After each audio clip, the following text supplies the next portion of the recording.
Hi everyone. आज की इस वीडियो में हम ज्योमेट्री के कुछ बेसिक क्वेश्चन डिस्कस करने जा रहे हैं। अगर आपको ये वीडियो अच्छा लगे तो आप लाइक करें और हमारे चैनल को सब्सक्राइब करें। ठीक है दोस्तों, तो हम आज के क्वेश्चन को डिस्कस करने जा रहे हैं। ओके, ठीक है, चलो। तो इसका पहला क्वेश्चन है, त्रिभुज के तीनों कोणों का योग कितना होता है? तो त्रिभुज के तीनों कोणों का योगफल कितना होता है? 180 डिग्री।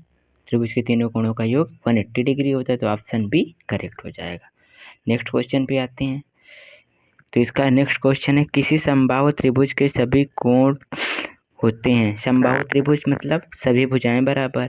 जब सभी भुजाएं बराबर होंगी तो इनकी आमने सामने के कोण भी बराबर होंगे। तो इसका राइट ऑप्शन बी सही है, 60 डिग्री होंगे, क्योंकि 36 18 त्रिभुज के तीनों कोणों का योगफल 180 होता है।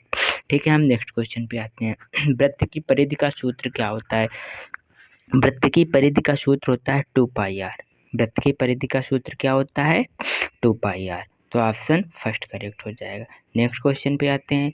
आयत के क्षेत्रफल का सूत्र क्या है? आयत के क्षेत्रफल का सूत्र क्या होता है? लंबाई गुणे चौड़ाई। लंबाई गुणे चौड़ाई। आयत की आमने सामने की भुजाएं क्या होती हैं? बराबर होती हैं। ठीक है, आयत की आमने सामने की भुजाएं क्या होती हैं? बराबर होती हैं। नेक्स्ट क्वेश्चन पे आते हैं। इसका नेक्स्ट क्वेश्चन है, वर्ग की प्रत्येक भुजा समान होती है डैश डैश, यह किस प्रकार का चतुर्भुज है? तो ये क्या है? जब वर्ग की प्रत्येक भुजा समान होती है तो ये किस प्रकार का चतुर्भुज होगा? समचतुर्भुज होगा। ठीक है, तो ये किस प्रकार का चतुर्भुज होगा? ये होगा समचतुर्भुज। ठीक है, ये समचतुर्भुज होगा। ठीक है, इसका आंसर क्या हो जाएगा? इसका आंसर हो जाएगा सी। किस प्रकार का चतुर्भुज? समचतुर्भुज। ठीक है, चलो नेक्स्ट क्वेश्चन पे आते हैं। त्रिभुज का क्षेत्रफल क्या होता है? तो त्रिभुज का क्षेत्रफल क्या होता है? 1/2 आधार यानी बेस इंटू हाइट। ठीक है, आधार गुणे ऊंचाई। Option A is correct. Next question पे आते हैं। वृत्त का क्षेत्रफल क्या होता है? इसका फार्मूला क्या होता है? तो वृत्त के क्षेत्रफल का फार्मूला क्या होता है? πr²। ओके, ठीक है। नेक्स्ट क्वेश्चन पे आते हैं। नेक्स्ट क्वेश्चन है, यदि किसी वृत्त का व्यास 14 सेंटीमीटर है तो त्रिज्या क्या होगी? यदि किसी वृत्त का व्यास तो व्यास क्या होता है? त्रिज्या का 2 गुना होता है। तो डी बराबर क्या होता है? डी बराबर होता है डी बराबर 2r। ठीक है, डी बराबर 2r। तो डी कितना दिया है? 14, तो 2r। आर बराबर क्या आ जाएगा? 7। तो option A correct. Okay, next question पे आते हैं। 10 नंबर क्वेश्चन है इसका। समकोण त्रिभुज में कर्ण का वर्ग बराबर होता है। तो हम पाइथागोरस थ्योरम से क्या पढ़ते हैं? हाइपोटेनियस यानी कि कर्ण का स्क्वायर बराबर बेस यानी आधार का स्क्वायर प्लस लंब का स्क्वायर। ठीक है, तो कर्ण का स्क्वायर बराबर आधार का स्क्वायर प्लस परपेंडिकुलर का स्क्वायर यानी कि लंब का स्क्वायर। ठीक है, तो इसमें कौन सा है? तो समकोण त्रिभुज में कर्ण का वर्ग बराबर होता है। तो कर्ण का वर्ग क्या हो जाएगा? ऊंचाई का स्क्वायर माइनस आधार का स्क्वायर। ठीक है, तो ऑप्शन डी करेक्ट हो जाएगा। किसी त्रिभुज में सबसे बड़ा कोण किस भुजा के सामने होता है? सबसे बड़ी भुजा के सामने सबसे बड़ा कोण होगा और सबसे छोटी भुजा के सामने सबसे छोटा कोण होगा। तो इसका ऑप्शन बी करेक्ट हो जाएगा। नेक्स्ट क्वेश्चन पे आते हैं। वृत्त का व्यास उसकी त्रिज्या का कितने गुना होता है? तो वृत्त का व्यास उसके त्रिज्या का कितने गुना होता है? अभी मैंने पीछे बताया कि डी बराबर क्या होता है? 2r होता है। तो वृत्त का व्यास उसकी त्रिज्या का 2 गुना होता है। ठीक है, नेक्स्ट पे आते हैं। यदि किसी आयत की लंबाई 12 सेंटीमीटर और चौड़ाई 8 सेंटीमीटर है तो उसका क्षेत्रफल कितना होगा? आयत का क्षेत्रफल अभी हमने क्या बताया था? आयत के एरिया क्या होता है? आयत के एरिया होता है लंबाई गुणे चौड़ाई। ओके, तो लंबाई गुणे चौड़ाई, सॉरी दूसरे पे आ गया। ठीक है, तो आयत का क्षेत्रफल क्या होता है? लंबाई गुणे चौड़ाई। लंबाई गुणे चौड़ाई आयत का एरिया होता है। ठीक है, ठीक है। तो 12 लंबाई है, चौड़ाई कितनी है? 8, 12 8 96, 96 सेंटीमीटर स्क्वायर हो जाएगा। Option A correct. Next question पे आते हैं। त्रिभुज का प्रकार किस आधार पर तय किया जाता है? भुजाओं और कोणों के आधार पर, रंग के आधार पर, ऊंचाई के? तो भुजाओं और कोणों के आधार पर। बिल्कुल इजी सा क्वेश्चन है, तो इसका ऑप्शन फर्स्ट करेक्ट हो जाएगा। नेक्स्ट क्वेश्चन पे आते हैं। समद्विबाहु त्रिभुज में कितनी भुजाएं समान होती हैं? सिंपल सा क्वेश्चन। समद्विबाहु 2 भुजाएं समान हो, क्योंकि इसके नाम में छिपा हुआ समद्विबाहु 2 भुजाएं समान है।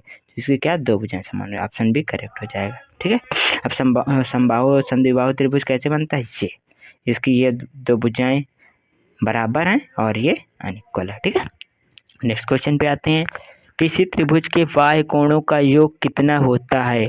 तो किसी त्रिभुज के बाह्य कोणों का योगफल कितना होता है दोस्तों, किसी त्रिभुज के बाह्य कोणों का योगफल कितना होता है।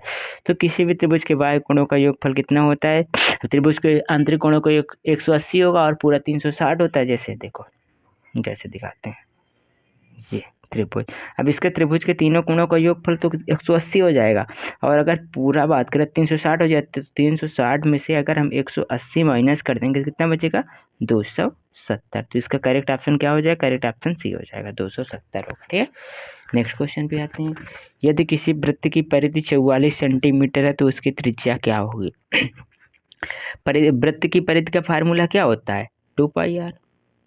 2πr बराबर कितना होगा, 44, 2 22, पाई की वैल्यू कितनी होती है, 22/7 इंटू आर हमें ज्ञात करना है। 22 से कट गया, 22 से 22 कट गया, आर बराबर कितना आएगा, आर बराबर 7। तो इसका आंसर कितना हुआ, 7, option A is correct. Next question पे आते हैं, चतुर्भुज के कितने कोण होते हैं। सिंपल है, चतुर्भुज के 4 कोण होंगे। ठीक है, तो ऑप्शन सी इज करेक्ट। वर्ग का विकर्ण किसके बराबर होता है। वर्ग का विकर्ण क्या होता है, वर्ग के विकर्ण का फार्मूला होता है भुजा √2। ओके, भुजा √2, तो क्या हो जाएगा, √2 भुजा। ओके, तो ऑप्शन सी करेक्ट हो जाएगा इसका। ठीक है, नेक्स्ट क्वेश्चन पे आते हैं, यदि किसी त्रिभुज के कोण 60 60 60 है तो कैसा त्रिभुज। सिंपल सी बात है, जब त्रिभुज से 60 60 है तो ये हो जाएगा समबाहु त्रिभुज। ठीक है, option B correct. Next question पे आते हैं, समकोण त्रिभुज में कौन सा कोण 90 डिग्री का होता है। तो कौन सा कोण 90 डिग्री का होता है, दूसरा कोण 90 डिग्री का होता है। ठीक है, तो इसका ऑप्शन बी करेक्ट हो जाएगा। ठीक है, ओह सॉरी दोस्तों, इसका ऑप्शन बी करेक्ट हो जाएगा। ओके, नेक्स्ट क्वेश्चन पे आते हैं, वृत्त के केंद्र से होकर जाने वाली रेखा कहलाती है। तो वृत्त के केंद्र से होकर जो जाती है क्या कहलाती है, जैसे ये वृत्त हो गया और ये वृत्त का केंद्र हो गया, तो वृत्त के केंद्र से जाएगी वो क्या कहलाएगी, जीवा, ओ सॉरी व्यास, क्या कहलाएगी, व्यास। तो ये क्या हो जाएगी, व्यास। ठीक है, तो क्या कहलाएगी, व्यास।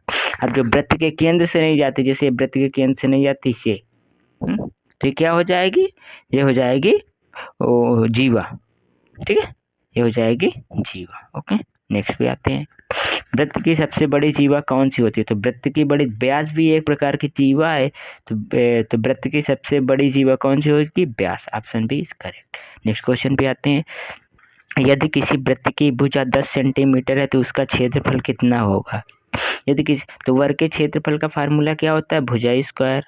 वर्ग के क्षेत्रफल का फार्मूला भुजा स्क्वायर।